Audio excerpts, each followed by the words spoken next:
Have you checked the children?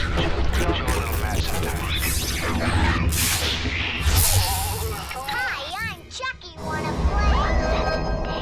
Sometimes that is better. You're gonna need a bigger boat. Hey everyone, welcome back to the Horror Show. I'm Cecil Laird. And Jaime Fuego here. And we are here to do another new movie release.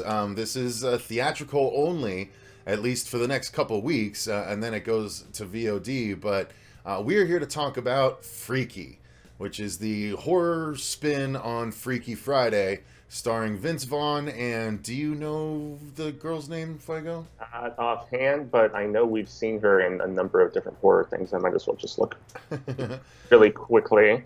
Yeah, so yeah, guys, this one is, it came out in theaters this past Friday, and Fuego and I got a chance to see it and in and amongst other viewings for the Phoenix Film Festival that we are taking in, so... Somehow found the time. Yeah, so we're here to talk about it, and obviously you guys know we do our reviews. First we talk about the overall thoughts, then we talk about the story, the acting, the effects, the technical aspects, all that good stuff in turn. And Fuego, why don't you go ahead and go first on the overall thoughts? Yeah, man, this was fun. I mean, it wasn't any sort of revelation, new classic or anything of that nature, but being a fan of Christopher Landon and his previous two efforts, which were Happy Death Day and Happy Death Day to You, it was really nice to see him just cut loose with an R rating and actually make probably the more hardcore violent thing that a lot of people wanted those two previous films to be, myself included. So yeah, I mean, it really is. It's made by Vince Vaughn, and very similar to where Jack Black in that Jumanji movie was playing a teenage girl. Mm-hmm. He steals the show, man. And the girl Catherine Newton, I guess she was in. I know she was in the Pokemon Detective Pikachu movie, and she was in one of the Paranormal Activities. So she'd worked with Langdon before, but yeah, she's good. Her sidekicks are fun and stuff, but it's really the Vince Vaughn show and just the silliness of this big ass 6'3", 6'4" dude being a high school girl. He was hilarious. God, what if she was in a Paranormal Activity movie? That must have made her fourth one. She must have been really young. She must have been one of the daughters, one of the little girls. 8 years ago, yeah. So yeah, quite a while. Wow, crazy. Okay. So yeah, I mean, overall, yeah, I enjoyed it. I didn't. Yeah, I liked it. I didn't love it. I feel like it kind of lost some steam in the middle. And while we did get some nice kills, I kind of wanted more. And I feel like aside from just the opening, where there's some really badass stuff, it kind of wavers until the Saw bit that you see in some of the trailers. And aside from that, it's really just the goofy situations of Vince Vaughn. So yeah. Yeah, this one for me was, I guess I didn't like it as much as I was hoping I would. It's not that it's a bad movie. It's just that it's a movie that uses a lot of different tropes from a lot of different horror movies at this point.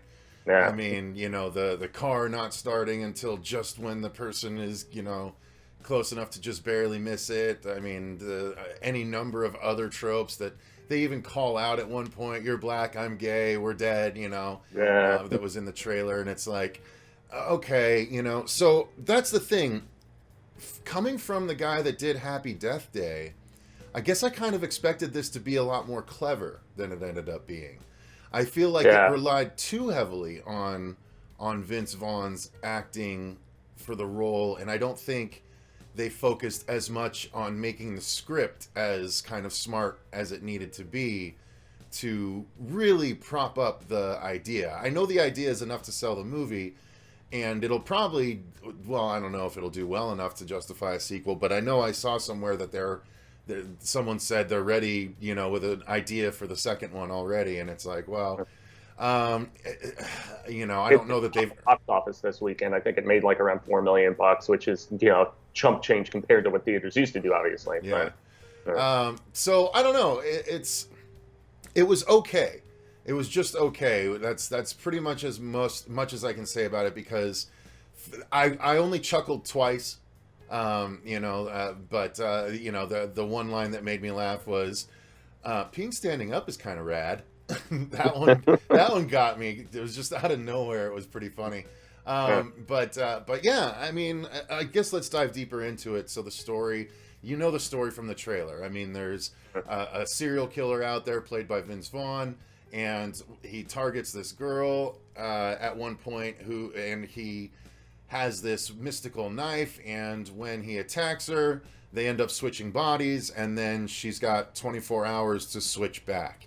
There's just so many conveniences because her sister happens to be, a cop. So I was like, oh, they're gonna lean into that. There was they tried to do a bit of the emotional stuff that they did really well, I think, in Happy Death Day to You. But I don't think it landed as heavily here with the mom and stuff, because they handled it in such a goofy way. And so the girl's got a couple of key friends that end up believing her in the Vince Vaughn body, and then there's a crush involved as well. The girl's crush becomes involved too. So I don't know. The story was just. It was filled with conveniences, filled with contrivances. So I just don't know that it was good enough to make me say, oh well. I was a little saddened by the amount of stuff that was leaned on in that way. I don't know. What did you think of the story? I'm unfortunately right there with you, man. This is one where it's like, oh man, why didn't I think of that?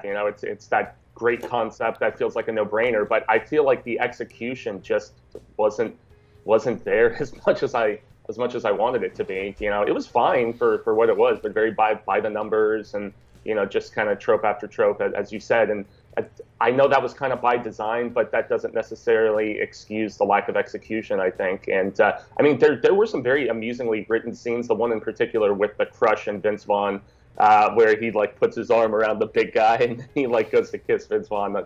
That was hilarious. And then that was hilarious to you? I hated that bit. It was cringe-worthy. It was cringy funny for me. And then also the gay character coming out as straight, I thought that was an amusing scene. But really, for the most part, it didn't balance the tone of trying to be serious and trying to be funny, as well as especially the Happy Death Day sequel, which did it really, really well. So I don't know. I mean, it just wasn't as satisfying as I had expected it to be story-wise. It was, once again, great concept, but then it just kind of wore out its welcome over time. So, what about the acting? How did you like the acting in the film? Acting was decent. I mean, once again, Vince Vaughn, he's the price of admission. He's the reason to see this movie. But even that, just it got kind of dull after a while. His sidekicks were fine. Catherine Newton, I thought, didn't have as much to do aside from kind of pranking people. So when she goes stone cold stoic and everything, and it was Stops also the talking, whole basically. Yeah, exactly. Then again, Vince Vaughn didn't really talk earlier, and I thought that was interesting, seeing him back at least briefly in a serial killer role, because he almost got typecast when he did the Psycho remake and Clay Pigeons. In the late '90s, people thought that was he was going to stop doing comedy and just be a serial killer all the damn time. So I thought that was at least interesting for him to kind of dip his toe back into that again. But I don't know, man. It was fine. Once again, I mean, acting was serviceable, but the fact that Newton is supposed to be all super desirable, ugly duckling status when she just puts on a different jacket, I don't really buy that sort of stuff. Yeah, so. she puts her hair back in a ponytail and throws on a jacket, and I swear they trimmed down her eyebrows as well. But yeah, maybe. But yeah, that is such a silly thing in Hollywood that they just don't pull off in the right way anymore, where it's supposed to be the ugly duckling, like you said, and it's just oh no, she's clearly attractive. Yeah, she's pretty. So yeah, I mean, just because she had matted hair and wasn't putting on makeup much or anything like that earlier, and she's the mascot, so she's considered a dweeb or whatever. I mean, that's more so the way her character was written than harping on her performance, I guess. Her looks were such that I didn't believe the mascot bit, honestly. I Same. was like, no, she would not be the mascot. Sorry. She'd at the least be a cheerleader that the other cheerleaders bag on, but she would still be a cheerleader, to be sure. At least if they're trying to put her in, in the team sort of scenario. Yeah. So I thought the acting was okay. I thought the characters at times were so caricature-y that I didn't really get into it. I mean, the girl that was the black friend, I thought she was fun and fine. But the gay guy, I thought he was just so over the top, and like, I don't know, he was okay, but I think you're right. The part where he tried to come out as straight, I think that was amusing, but it didn't like make me laugh out loud or anything. So, it stinks that so many of the gay characters that are portrayed in horror movies all act the exact same, and I don't think that that's the case in real life. I think gay people are just as unique as straight people, and I don't think they all act exactly the same way. So I'm tired of seeing them all act like this. Yeah, I have a lot of gay friends that are not like queen status, and I feel like that's how they're always portrayed in these sort of movies. Is like insanely flamboyant, and that's a stereotype, to be fair. Mm-hmm. So yeah, and especially with Kristopher Landon being a gay man himself, it's just kind of odd that he would dial it up to such a degree, for that character. But acting wise, I have to point out that the older sister and the mom, like, the emotional beats just with them didn't resonate. The mom, like, opening the Chardonnay and forgetting to pick her up and all that stuff. I didn't, when the film tried to get dramatic, like, the acting just didn't hold the weight in my estimation. I agree. They didn't give them enough good material to chew on to make it really resonate. You know what I mean? It was just kind of, it was all addressed in passing. And even when you finally saw that she was passed out at one point, it's like revealed in such a quick kind of way that it didn't have that weight that those scenes can have if they're done right. But again, it's an afterthought in a lot of ways. Yeah, but again, that's another trope that we've seen dozens of times. Character left because, parent is passed out drunk kind of thing. It's like this movie just does a lot of what we've seen before, and it doesn't do it any better. I kept thinking, like, this movie's trying to be funny, but frankly, the comedy in Happy Death Day, Happy Death Day movies were better. And I kept thinking of The Final Girls for some reason, because it was trying to be that sort of, I feel like it was trying to be that sort of almost meta without being meta, but it just didn't succeed in any way. I guess maybe I just think of it because that's been the most successful horror comedy, I think, in recent years. But, so I guess moving on from the acting, what did you think about the actual technical aspects of the movie? The sound design, the cinematography, all that good stuff. Well, I think Landon's a talented filmmaker, man, and a lot of his shot selection was just spot on, and I especially liked the way he shot the opening with the close up of the bottle coming through the neck and all that different stuff. Like you can tell that he revels in gore when he can actually have it in his film, and so any scene where that was the case was good. I mean, from a sound standpoint, score was fine, stuff of that nature. I don't know. This just didn't stand out as like a technical marvel, though, in comparison with his previous two films that I hold in a little bit higher regard. So. Yeah, outside of heavy footsteps, there wasn't really much sound design that was noticeable to speak of. I guess that it's technically it was fine. It was good. There was no shots that pulled me out of it or anything like that, but I didn't like marvel at the actual storytelling like I kind of did when we talked about The Dark and the Wicked. That's really outstanding actual directorial storytelling, and this was just fine. So as far as effects, though, let's talk about that. So as far as I'm concerned, I thought the effects were all done well. Some of the kills were definitely quicker than I would have liked. I would have liked to have seen, the aftermath a bit. But I did like, actually, let me reverse back, because a little bit of the gore ties in with some of the cinematography. I think there were a couple moments for the kills that the camera was used really well. For instance, the tennis racket kill. Immediately after it, the camera cuts to behind the netting of the racket as blood drips down, and you see her running from Vince Vaughn in the background, or another character running from Vince Vaughn in the background.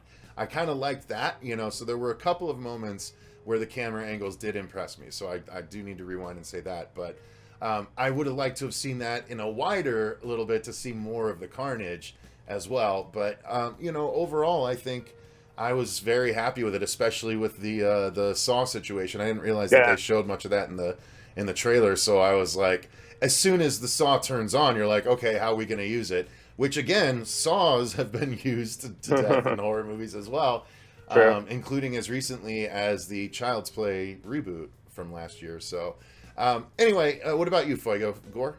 Or Yeah, effects? yeah, the gore was good, man. Yeah, yeah, and I guess I can kind of see where you're coming from with not showing like the aftermath of the destruction in certain cases. Like there's a frozen kill that it's almost kind of like a Jason X, so to speak, with just like the body being just like shattered, so to speak. And I thought if they had at least kind of lingered the camera around on all those little shards and pieces of what this character became, would have been cool. But yeah, man, I mean, once again, it was nice to just see Landon actually embrace the gore, even if they didn't go as like hardcore with it as maybe they could have. The sawboat was cool, and I have to point out once again the wine bottle being jammed through the throat. That was definitely one of the highlights for me too.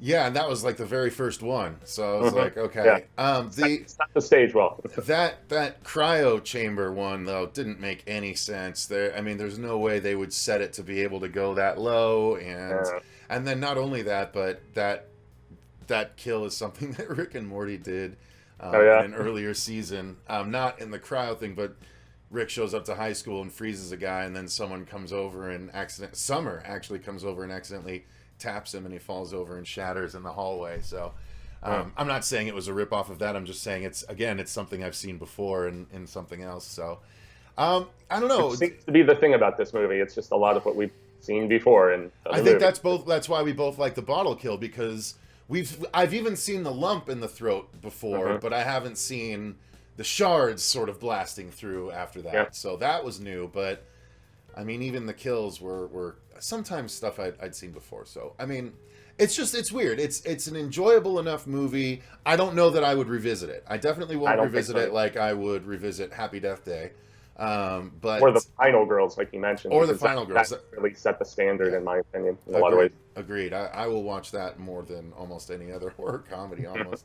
But yeah, this one is still, it's worth watching once. I would definitely say it's not worth braving the theater to go out and see, especially when you have less than 2 weeks to wait at this point before you can watch it on VOD. So just wait, watch it on VOD. I would even recommend renting over purchasing on VOD. Yeah, if you true. have that choice, because to us it doesn't appear to be something that we're going to revisit anytime soon, if at all. Yeah, kind of forgettable, to be fair. I mean, it was fun, but it was just kind of like, I don't know, sugar high, and then it's done, so to speak. So yeah. And again, to go back to what you said about that one moment you thought was funny and I just thought was just stupid. Like that happened more than once, and so I could see what was happening, and I'm like, there's no way this teenage boy would do this. He would not be able to see past what's right in front of him. No way. It's ridiculous, but it was so outrageous that I found it amusing. But I was definitely like wincing in the theater. I'm like, is this really happening? What? Yeah. I mean, bravo to the actors for that part, I guess. But yeah. So there you go, guys. Any final thoughts on it before I go? Yeah, definitely worth a watch, but nothing really as far as ownership going into my collection. Nah, sorry. So I'll wait. It'll be a Black Friday next year for me. I'll do like the $4-6 thing for it eventually. But yeah, that's it, guys. So why don't you let us know what your thoughts are on the film, at least in theory, because I know most of you probably haven't seen it yet. Are you excited to watch it?